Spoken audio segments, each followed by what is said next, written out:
Hello and welcome to another episode of the Love Fruit podcast. And today we have a fantastic guest, Rhiannon Van Der Griffin. Rhiannon's from the UK. She's been a raw vegan for a number of years. She's a single parent, home educates her daughter, and shares information and tips and advice about the raw vegan lifestyle with people, particularly on Facebook. Hopefully coming to the UK Fruitfest this year to be part of it and help out and share with people and all that kind of stuff. Um, Rhiannon, before we get started, is there anything else you want to say, an introduction to yourself? I think that's pretty much sums it up. But yeah, I've been raw vegan for about 5-6 years now. I think since like about 2014. Mm-hmm. And yeah, I kind of have a very dark background sort of thing. Have suffered with a lot of mental health issues, and raw food is just like one piece of the healing puzzle for me. So there's quite a range of things I actually like believe in and implement in my daily life, and raw food, I see that as like the foundation. I wouldn't be able to work on myself the way that I do and be able to kind of have this lifestyle that I lead, where I'm home educating my daughter and running a business and kind of like happy. I wouldn't be able to do that if I didn't have that solid foundation of like good nutrients and good kind of nutrition, and that's where raw food really helps me. And that's why like my page and my website and everything, it's happy on fruit, because I see it's that fruit is that foundation layer. It's where you kind of grow from.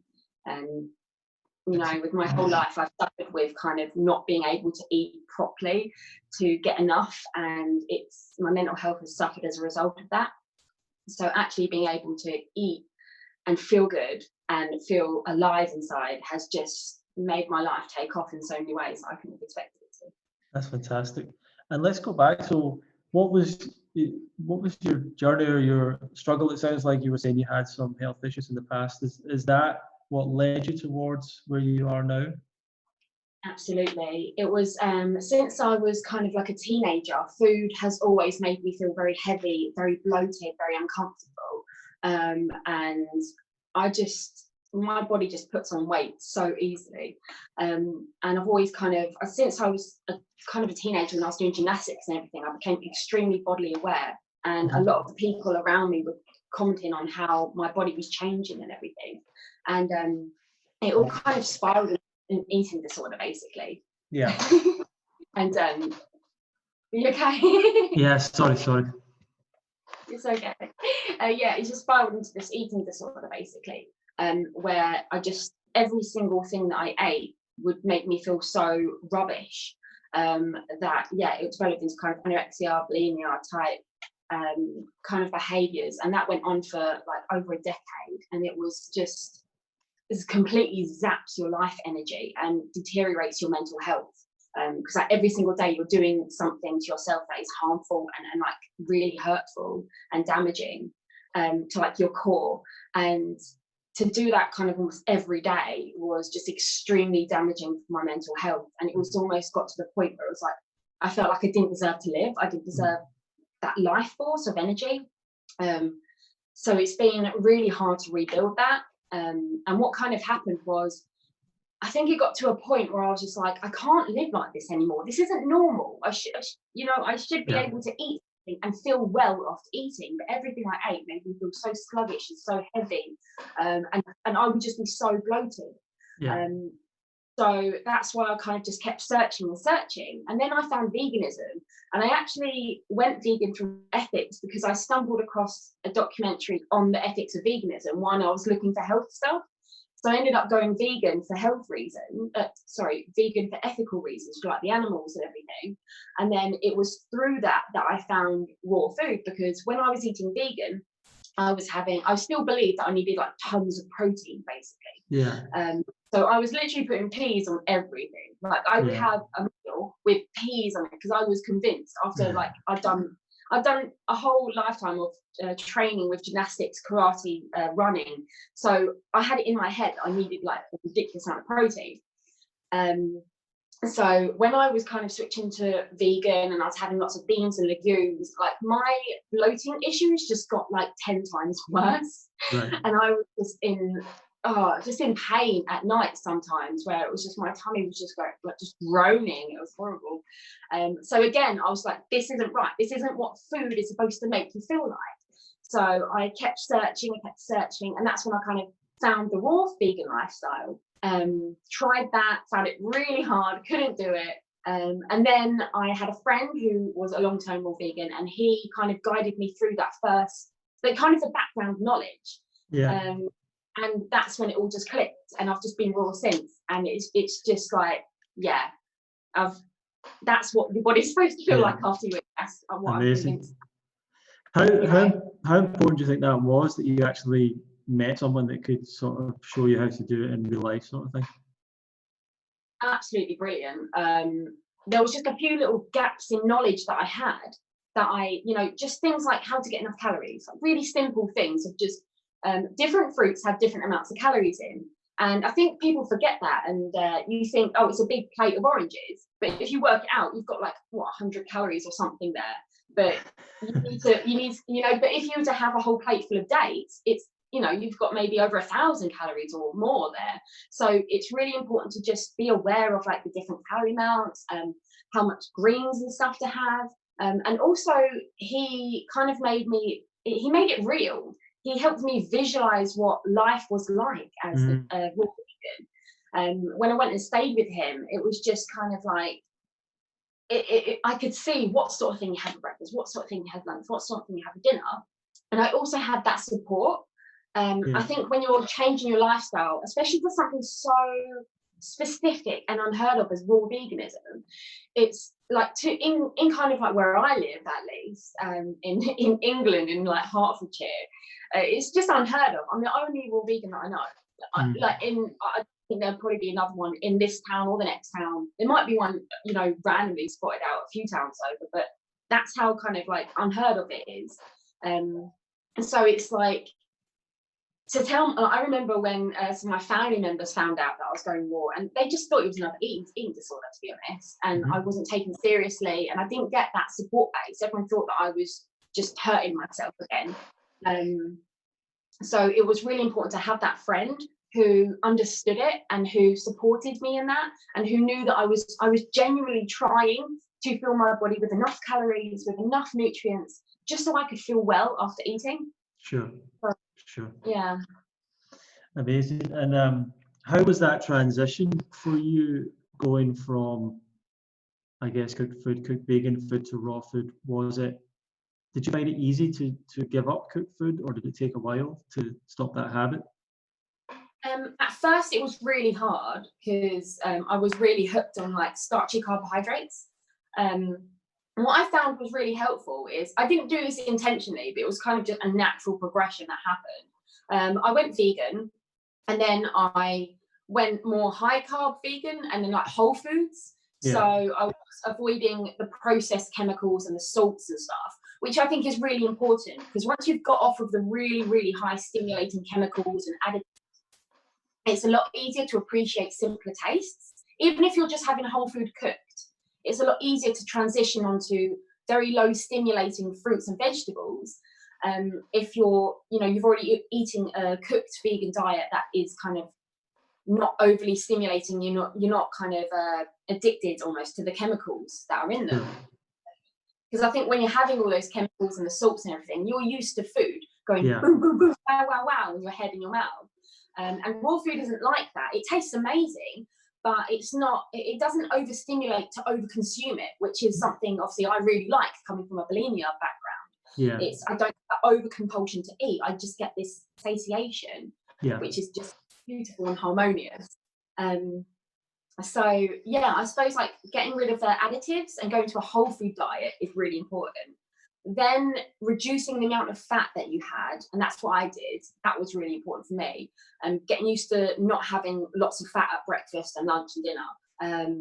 That made it easier to then have like whole meals of fruit and stuff, because I was used to getting my energy from carbohydrates. But then the first time I tried to go completely raw and push off of cooked foods, I just couldn't do that. I lasted 4 days, and I'm not joking you, it was the worst 4 days ever.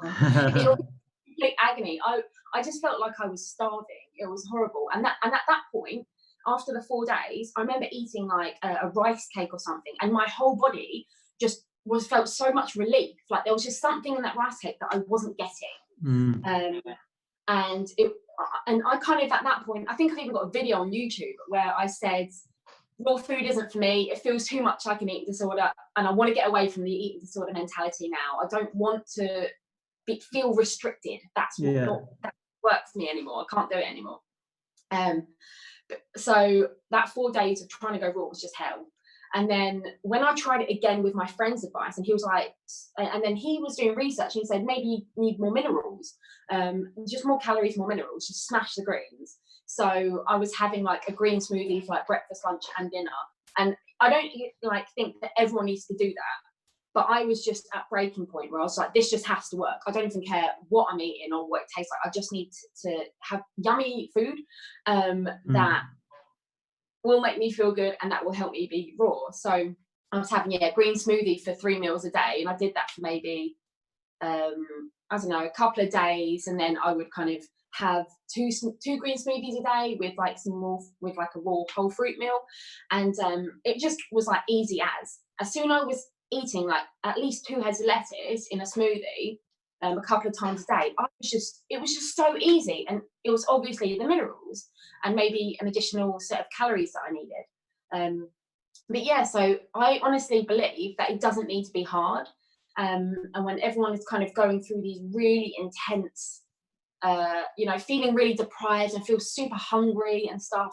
So I just never got that when I was doing it. Like in my head, I see that as doing it kind of, I can't describe it. It's just doing it more completely, and with more knowledge, I suppose, more kind of, with that knowledge base. That's what really helps, and that's what I try and teach people. So I don't really do like fruit challenges. I won't say just have fruit for 30 days. I'll say I've got a course, which is basically you don't have to be raw during the course. In fact, I almost recommend that you don't, and you just literally focus on learning the stuff, learning how to do it, visualizing what that will look like. There's nothing worse than trying to learn information when you're completely nutrient deprived. It's just not going to work. So I like to take the pressure off of people and say, here, learn the basics, because that's what I did. I learned how to do it, and after I learned how to do it, it was easy, and it was fun. And all I got to focus on was, cycling around my town looking for fruit shops. It was so much fun. I just remember how magical that time was. It was like I just discovered this hidden layer of the world, and like everything was magical. And that's what I want people to feel like. I don't want people to feel deprived and like raw veganism is restrictive and a chore. It's so beautiful when you're nutrient sufficient. It's just the best feeling in the world.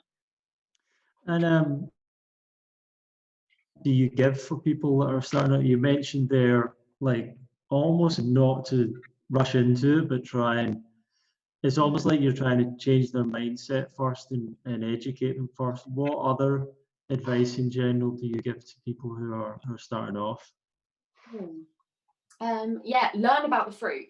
That's really important. Like, if fruit is going to be your foundational calorie source, so it's really important to learn about it. So often people are eating unripe fruit, and if you're eating, say, a really unripe guava, for example, and people are expecting it to have like 230 milligrams of vitamin C in it, if it's really unripe, it's not going to have all of those nutrients in it. They're not going to be fully developed yet. And if you're having it unripe as well, it's not going to have all the calories that you need. So even if you're working out you're having the correct volume, and on the label it says this has 100 calories in or whatever, if it's not right and not fully right, it's not going to be working in your body the way that it should, and it's going to leave people feeling deprived, basically. And in addition to that, it's going to fill up their digestive system with all this fiber that they're not probably quite used to, so they're not actually going to be able to fit any more in, and they're just going to feel awful. And in addition to that, unripe fruit and stuff can have like acids in it and stuff, which can make you feel not very good and cause issues. So And also like it's slower to digest and causes fermentation. So there's just loads of issues with unripe fruit. So one of the things I do as well is I focus quite heavily on teaching people how to get the best fruit possible, because that's really important. The amount of people that they'll go and do their big weekly shop in a supermarket and they're just getting these terribly unripe, overpriced produce, and it's not sustainable. And you need to find ways to make the lifestyle sustainable. Because if you're paying ridiculous prices that you can't afford, then it's not sustainable. If you're getting fruit that's not going to be providing you the nutrients and calories you need, it's not sustainable. Sure. So getting the produce right is really important. And yeah, I think focus on that as well. What does a day look like for you on a raw vegan diet? Can you give us an idea of how much you eat and when you eat and how you eat those meals? Okay, so that's actually quite interesting because I eat now very differently to how I ate when I first was going raw. Like when I first was going raw, I was eating a lot more calories just to like almost cover my bases. And because I think I had quite a lot of, I don't know, I think I had absorption issues as well, because I could just eat a huge amount and I would still be hungry. Whereas now I eat a smaller amount and I'm not as hungry. So I think there's a lot of clearing of my digestive system that helps that. So when I first started going raw, like I said, it was like big smoothies a day. I think I was eating like a ridiculous amount, like maybe close to 3,000 calories a day. I'm not even joking. Yeah. And nowadays I'm having maybe close to 2,000, but it wavers depending on if I'm running or not. If I've just done a 10-mile run, I'm going to have a lot more calories later. But generally, I don't eat until my body says it's hungry. So the morning I see as hydration time. That's me having because I've got a distiller here, so I drink distilled water, so it's purified from the tap. I drink that in the morning, or I have what I've got here, which is lemon and ginger water. So I just grate up the ginger, blend that up with some distilled water, juice a couple of lemons into it, and just drink that. And that just kind of starts me off, and I'll do work, and I'll set up things for my daughter's education that we're going to do today, and catch up on stuff with business. So then when my daughter wakes up, that's when we generally start having food. And in that morning, that's the time that I would do any cleanses or meditations, or because I always wake up before my daughter. So I'll that's my time to that's the quiet time, and that's when I reflect a lot. So then when my daughter wakes up, which is usually about 10, 11, we might have food then, or then sometimes we even wait a bit longer, because I don't press my daughter to have food straight away. I let her ask me when she's hungry, and she's almost 9 now as well, so it's like she's very fully aware of her body. And then I usually have like a bigger meal, because I like to kind of just get the food done and then I go out and do stuff. So like yesterday, for example, I had a big persimmon pudding, which is these persimmons here. I think I made there's probably about 5 or 6 of these persimmons blended up with probably about 15 of I've got some amazing deglet noir dates up there. They're just incredible. Blended that up with those in a bit of water, and then separate that into 2 bowls for me and my daughter. Oh wow. On top of that, I sliced up like some bananas. In mine, I put loads of like frozen blueberries, because I just like that little chill, and it's very hot at the moment as well. And then I think I put some more deglet noir dates just on top. So I was particularly hungry that morning, so that was quite a big, heavy morning food. But then I didn't have anything else until dinner. So, but I quite like that. I quite like just having something and then just moving on, because I'm quite busy. And yesterday I was doing like a workshop as well, so I was and setting up for workshops. I didn't really have time to be like eating messy fruit and all that stuff. But yeah, some other days I'll just, if we've got a big watermelon, me and my daughter just sit and eat watermelon until we just don't eat watermelon anymore. But typically, I start off a bit slower, and then in the middle of the day I'll have my most high calorie meal, and then for dinner I generally have like a big salad with a big raw food dressing on it. So I got a massive salad bowl about this big, and I just chop up like just whatever lettuce I've got to hand. So generally like butter leaf lettuce, maybe a whole big cos lettuce. I might spiralise a couple of big courgettes into it, and I kind of just almost have like this big mammoth bowl of salad. And in the dressing, I've got loads of just amazing ingredients. I've got tomatoes, celery, red peppers. Red peppers are just amazing because it's just got so much vitamin C in it. Mango usually, lemon, garlic, and I blend that up with like fresh herbs, like fresh oregano, fresh basil, and it's just absolutely beautiful. And pour that all on top, and just mix it all up. It's absolutely gorgeous. And I'll have a big bowl of that. And that's pretty much me done for the day. In the evening, I might have like some water, and in the day, I'm usually drinking water and things. If I got hungry in between those meals, I'd have something.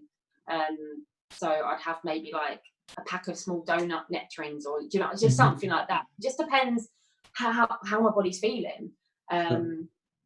I literally, like, that's what I find really beautiful about this, is I'm very tuned in now with what my body wants. And I can actually feel the differences between if my body wants greens, or if my body wants something high vitamin C, or if my body's needing calories. There's just like little subtleties of feeling that I have kind of developed over years of doing like inner work and meditation and kind of tuning in with what my body feels. And that's just such a world away from the eating disorder that I had, which was literally all about denying your bodily functions and going again and like battling yourself. Whereas like now I'm in this complete harmony of working with my body and listening to it and honoring the feedback. Let me ask you about that, because I suppose a lot of people might say that an eating disorder needs to be dealt with more with maybe counselling and things like that, and it comes from people suffering trauma or whatever it is. But it sounds like what you're saying is even just shifting to a better diet kind of is what sort of helped you with that. Yeah, I think that's the foundation of it. Knowing that there's another way. Like it's almost like I don't know. When I was going through the eating disorder and everything, I didn't want to be I didn't want to be dying, if you know what I mean. I wanted to be healthy, but it was almost like I was trying desperately to look healthy, but not actually being healthy. Whereas now, like I'm living a lifestyle that is healthy, that I look healthy, and it's kind of like it does what I ever intended to do, but in such a positive, more wholesome way. Yeah. And like I was saying, it's the foundation. There's no way I think that I could have recovered fully from the eating disorder when everything that I ate made me look like 3 months pregnant. Because even when I wasn't in an eating disorder mentality, which kind of happened, it kind of switched on and off at kind of different times. Like after my daughter was born, it kind of switched off for a long time because I was very much in the baby bubble and I just had no desire to do that at all. Oh, sorry, my alarm's going off. Excuse me. Yeah, I just had no desire to do it at all. But when sorry, I'm distracted. What was I saying? After I would eat something, I would just bloat out hugely. So even when I wasn't thinking eating disordery, it was like I was just trying to kind of not eat around people because I was afraid that I was going to bloat. Right. So I think it's fundamental to like heal your food issues, to have food feel nice in your body, to actually like when I eat, like, you know, like when you eat like an Alfonso mango, like in the peak of summer and it's been warming in the sun and you eat that and your body just feels so grateful for it. And you just, I never had that before with any other lifestyle where you eat something and your body literally is like saying thank you to you. Yeah. It was always like, it tastes really good, but then there's guilt and then there's bloating and then there might even be heartburn, or I just feel tired and lethargic, or I just feel this huge compulsion to just eat a million. And that's just not, it's just, I can't compare them anymore. It's a completely different view of food. It's like food is a friend now, whereas eating disorder, food is your enemy. It's like you love and hate it at the same time. Whereas now, it's like it's just another way that I can show myself I love myself today and that I honor myself by eating something that I feel well eating and that makes me feel alive.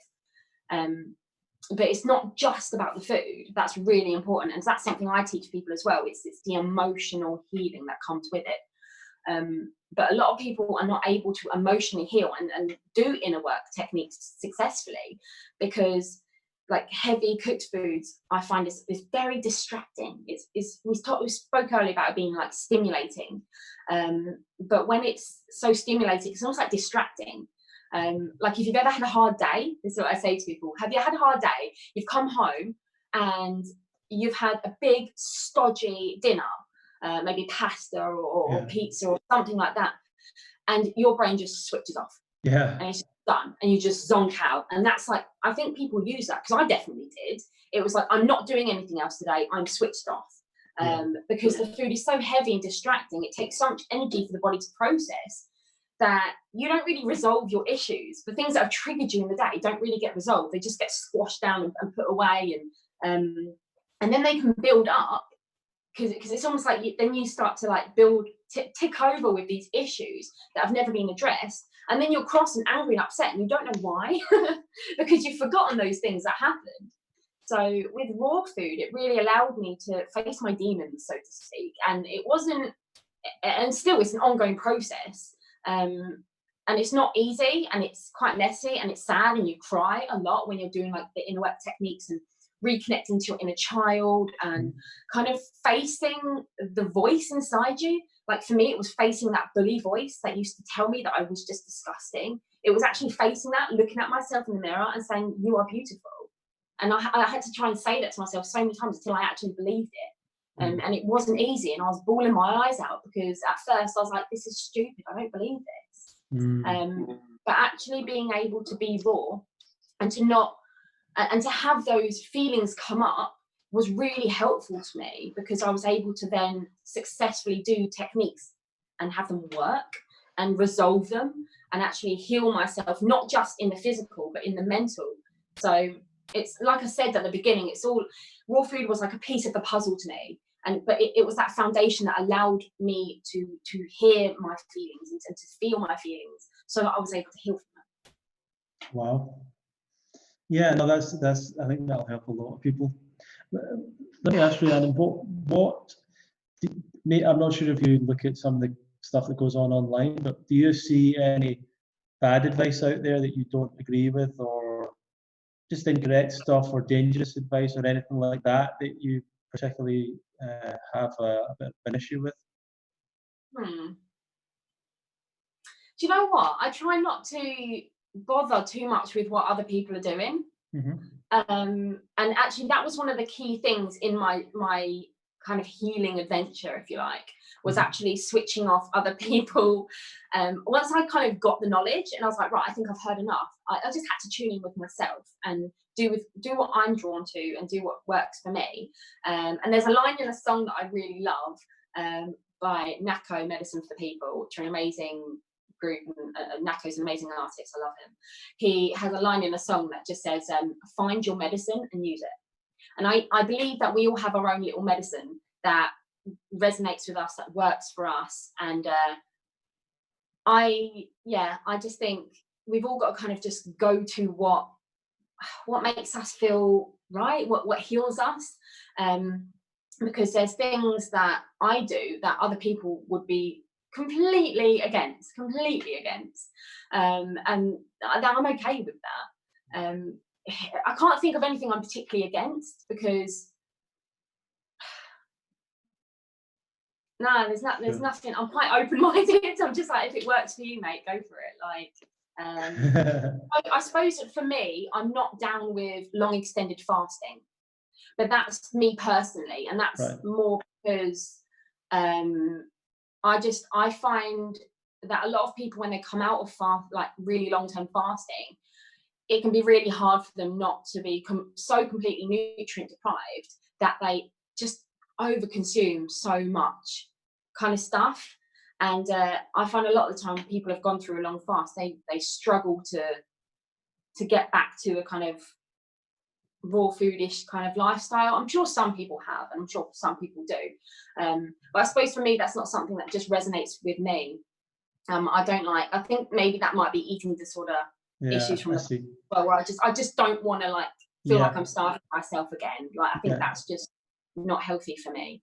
Great. Well, and I don't think it's necessary. I don't need to do that. So yeah, I pretty much agree with you on that one. I like that. And I actually saw NACO, that band. I saw them last summer in the US. Oh, amazing! I saw them in London a few years back. Just amazing. His new album is just incredible. I've got it on all the time. Excellent. How do people find out more about you if they want to kind of connect with what you're doing, and I guess you're putting the content and stuff, or maybe even work with you? I don't know if you do coaching, or you think you said you had a course. Where do people find out all about that, and what is it that you offer? Okay, so the best place to do that is coming onto my page, Happy on Fruit, on Facebook, or I'm on Instagram, Happy on Fruit as well.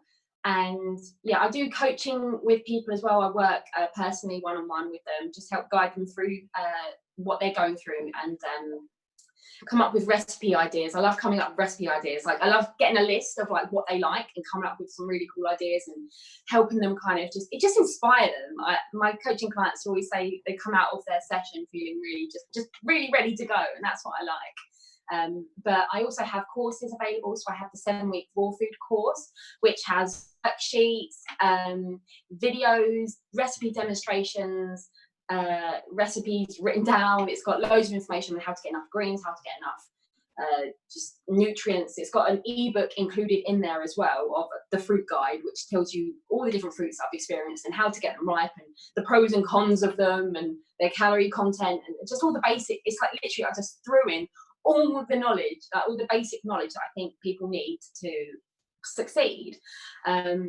I've also got the inner work course, which is an all video course. So a lot of people, they just listen to it audio. So it's like because they're like hour-long videos and there's 12 lots of them. So I didn't want to overwhelm people with paperwork. Sure. So I just did it completely video audio. So literally just people just stick it in your ears and go about your day, get inspired with the different aspects of inner work that I've learned that helped me heal, like mindfulness, gratitude, inner child healing, all that sort of stuff. And then there's exercises for people to do so that they can then implement all of that teachings into their life and practice those skills. And then I've got my raw food recipe ebook, which is my newest ebook, and my first actual raw recipe book, and that was released just around Christmas, I think. So yeah, and all of my courses and that are actually on discount over lockdown. I do have some parenting ones as well, just because I do like attachment parenting, a gentle parenting with my daughter. So I've got some kind of like inner work healing for kids with worksheets and stuff like that. And I've also got like a family reconnection course. That's just a little tag on. That's just some other things that I've done. But yeah, it's all connected for me. Like happy family life is connected with the way that you're eating, it's connected with the way that you heal yourself. And then with children are like our huge triggers. They're just mirrors to us. They reflect everything we like and don't like about us.